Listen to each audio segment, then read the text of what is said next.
Guys మన south central apprenticeship second merit list అయితే వచ్చింది. ఆ పీడిఎఫ్‌ని ఎలా డౌన్లోడ్ చేసుకోవాలో నేను ఇప్పుడు ఈ వీడియోలో మీకు ఎక్స్ప్లెయిన్ చేస్తాను. ముందుగా మీరైతే మీ క్రోమ్ బ్రౌజర్ని అయితే ఓపెన్ చేసుకోండి. ఓపెన్ చేసుకున్న తర్వాత ఇక్కడ సెర్చ్ ఆప్షన్ కనిపిస్తుంది కదా, దాని అయితే క్లిక్ చేయండి. గైస్ ఇక్కడ ఏం సెర్చ్ చేస్తారంటే రైల్వే రిక్రూట్మెంట్ సెల్ సికింద్రాబాద్ అని సెర్చ్ చేయండి. ఆ తర్వాత మీకు ఇంటర్ఫేస్ అనేది ఈ విధంగా వస్తుంది, ఆర్ఆర్సీ సికింద్రాబాద్ అని. ఈ వెబ్సైట్ని అయితే ఓపెన్ చేయండి. గైస్ చూడండి, ఇక్కడ స్క్రోల్ అవుతుంది, list of candidates selected document verification phase 2 అని, దాన్ని క్లిక్ చేయండి. చూడండి గైస్, మన పీడిఎఫ్ అయితే ఆటోమేటిక్గా డౌన్లోడ్ అయిపోయింది.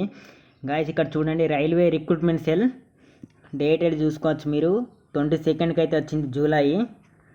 గైస్ చూడండి, డాక్యుమెంట్ వెరిఫికేషన్ కొంతమందికి 5 ఉంది, కొంతమందికి 6 ఉంది.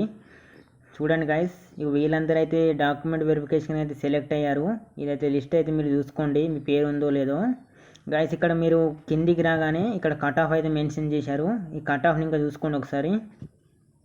ఓకే గైస్, ఈ వీడియో అయితే ఇంతే.